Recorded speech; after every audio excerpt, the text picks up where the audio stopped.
दीवार पर टंगी सास। पंजाबी में कहावत है, सास चंगी होवे या ते दीवार ते टंगी होवे। संगीता की शादी भी एक ऐसे ही घर में होती है जहां उसकी सास दीवार पर टंगी होती है।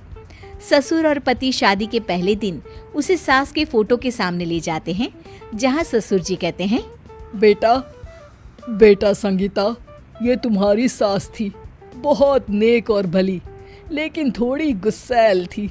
गुस्सा आने पर सब तहस नहस कर देती थी, पर अब ये इस दुनिया में नहीं है।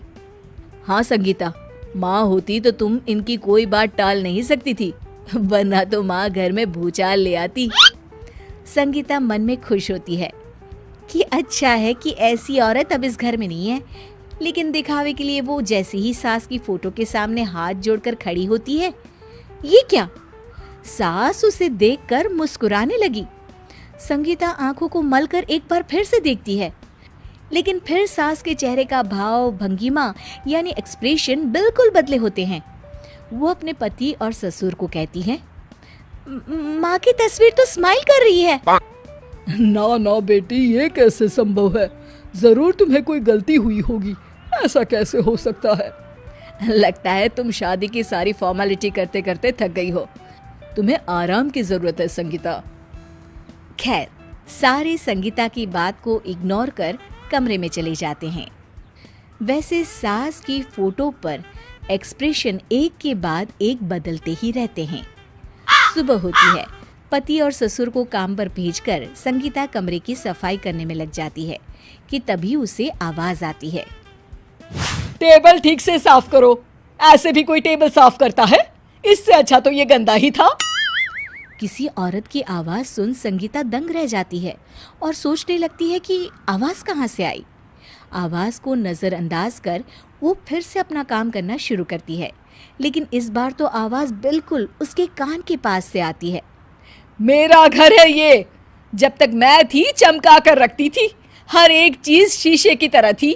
तुम्हें तो ना सफाई आती है ना कुछ पता है। क्यों तुम्हें मेरे घर की जिम्मेदारी दे दी गई है?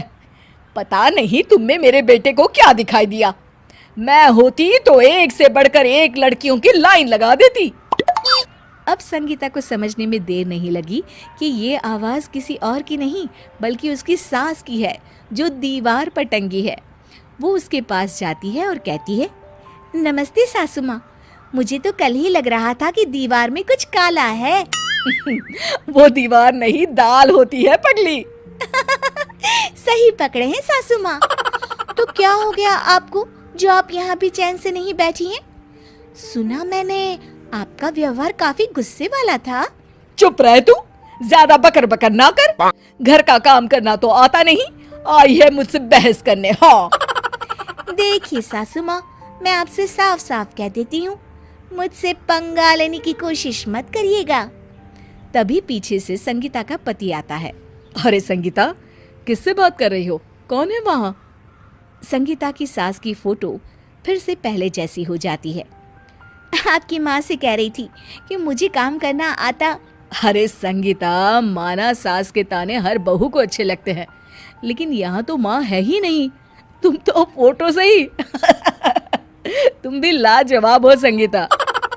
किसी को विश्वास नहीं होता कि संगीता अपनी मरी हुई सास की फोटो से बात करती है। वहीं आए दिन संगीता की सास संगीता को किसी न किसी बात पर आते जाते ताने देती। संगीता को भी अब सास के तानों और उनसे बात करने की आदत हो गई। वो कभी खानदान की कहानी तो कभी तीज त्योहार कैसे मनाए या किसी व्यंजन की रेसिपी सास से ही पूछती। सारा दिन घर में अकेली संगीता की सास अब उसके लिए तानों के साथ पक्की साथी की तरह भी रहने लगी थी, जो किसी और को नहीं बल्कि संगीता को ही सुनाई देती। तो देखा आपने, सास बहू का रिश्ता हर रिश्ते से ऊपर होता है, फिर चाहे वो खट्टा हो या मीठा।